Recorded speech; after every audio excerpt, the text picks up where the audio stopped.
tsara salamy fo amandegny mariky tolutiagna vo orokoroko ategna vo safosafo ambony fandriagna ategna marary misy apikarakara andrahoagna zay raha tiagna avy mitady vola misy apikady tsy lanilaniagna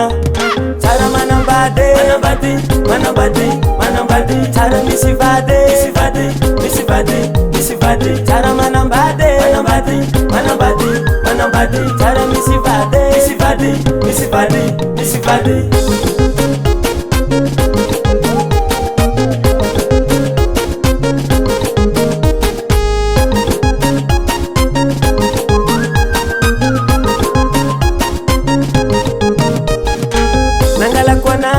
Mandreni na tsande pizaliako ansara na makatingana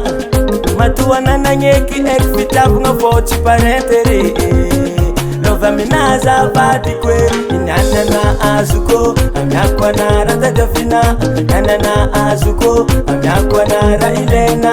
nana na azuko amyakwa na ratadafina nana na azuko amyakwa na railena sara manambade manambade manambade manambade sara misivade misivade misivade misivade sara manambade manambade manambade manambade sara misivade misivade misivade misivade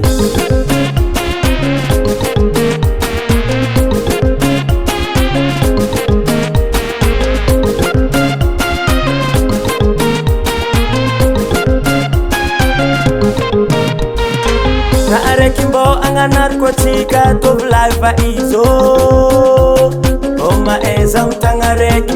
Via vitara chulan fotis tara tara ni manambade Kandinye suvulanga kwazi Atenga kwa manambade Isa nandu kwa safu safu Atenga kwa manambade Chikasalo ivide lambalafu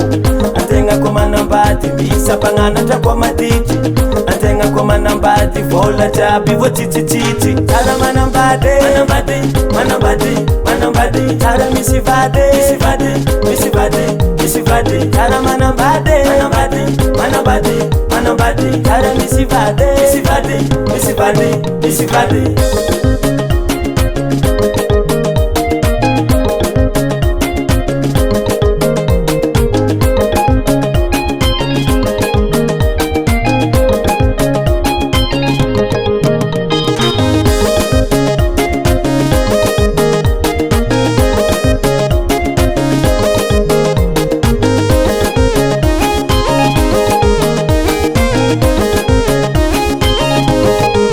Saroma kufola mena, isora kulukumene Amamara kutramu vatu, aminzangize chimiyade Saroma kufola mena, isora kulukumene Amamara kutramu vatu, aminzangize chimiyade Tara manambade, manambade, manambade Tara misivade, misivade, misivade Tara manambade agongo